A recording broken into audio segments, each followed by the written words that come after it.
Good evening, hello, and a warm welcome to In Conversation.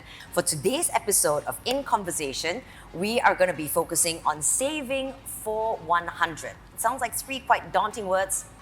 We're going to get into it for sure. And in the studio with me, I have got two lovely guests. We have Ping Ping, the head of Corporate Affairs of Prudential Assurance Company Singapore. Hello, hello. Hi. And we've got Joseph here as well, Joseph Lin, Financial Services Director of Prudential Assurance Company Singapore.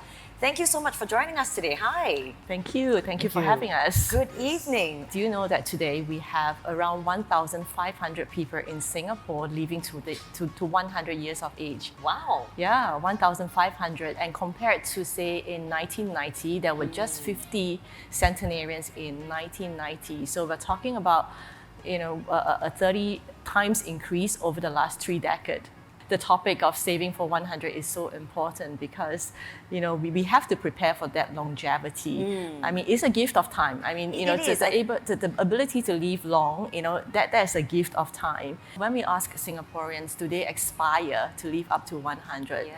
2 in 3 said no, they don't want to live up to 100, and because they were fearful that they might not be wealthy enough and they might not be healthy enough. One thing that people need to be aware of is to think of living to 100 as a real possibility. Yes. So you need to think of that as a real possibility, and then you will start planning for it.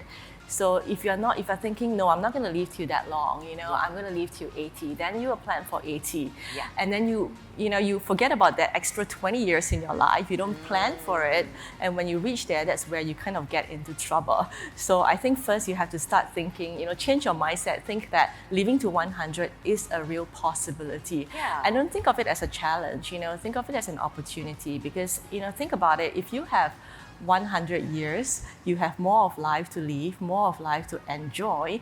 You can spread your life goals over a longer period of time. Yes. Currently, we are living in this what we call the 3-stage life, where you study first, and then you work for a long time, and then you retire. So this is what we call the 3-stage life. Yes. But when you have a 100-year life, you can actually be more flexible about the way you structure your life. So meaning that you can have multiple occupation in your career. You can take career breaks, you can take a sabbatical, you can go back to school again, maybe at 30 or 40, you can go back to school, learn a new skill, come back to a different career. You can set up a business, maybe in your 60s or 70s. So you actually have more time to spread out your life goals, so you can be more flexible about your life. I think the basic fundamentals hasn't changed that much. In the sense we need to save for 100, need to save for retirement. But what COVID has shown us is that there's an impact. Okay, first of all, COVID has affected the different sectors differently. Some sectors are very badly affected, some not so.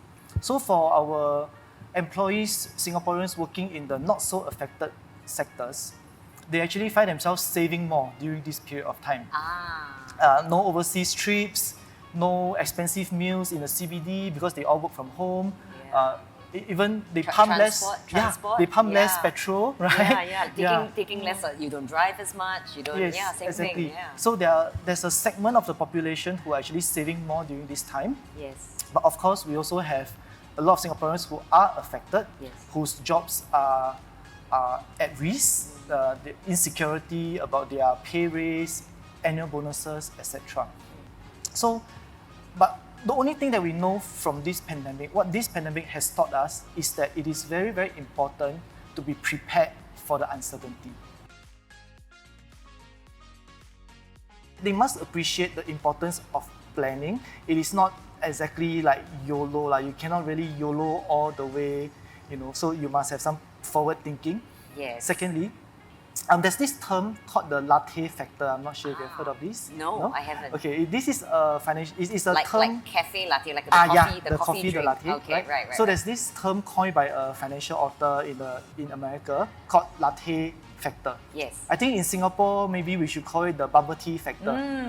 Right. So bubble tea is something that a lot of millennials like to drink, right? And then they wouldn't think twice about buying their daily. Some people yeah. drink it daily. They drink it daily and it's delicious, but Right. some of this can cost quite a lot, depending on what you buy. Yes, exactly. Yeah. So no offense to bubble tea operators out there.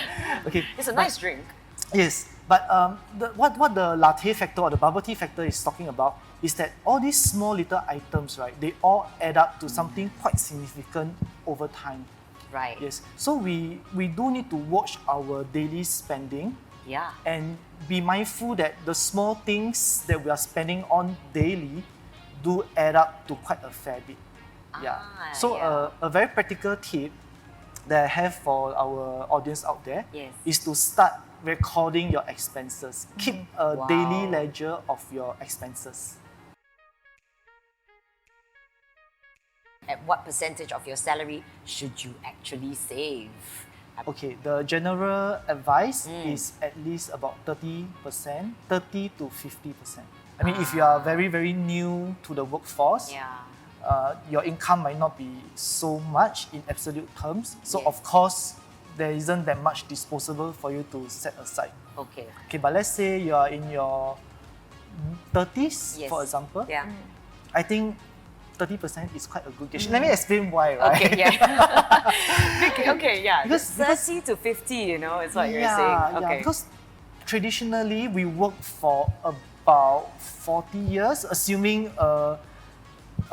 average Singaporean, right, starts work at age 25, Yeah, for yeah. example, after studies, and retires at age 65. That's 40 years of working life. Current life expectancy is about 85. So you work for 40 years Yes. to support 20 years of retirement. Right.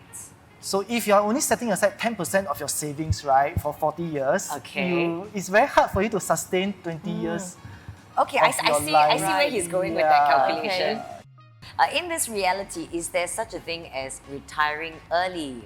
Well, I've seen people do that, retiring early, because they really have started planning very early. They have invested their money. Yeah. So I have seen people retire early. It is not easy, I would say, especially in view of rising longevity. But then I guess the question to ask is also, do you really want to retire early? What are you going to do with 40 years of your life if you're not working? So I think that's also another mindset change that we need to think about. Is the term retire relevant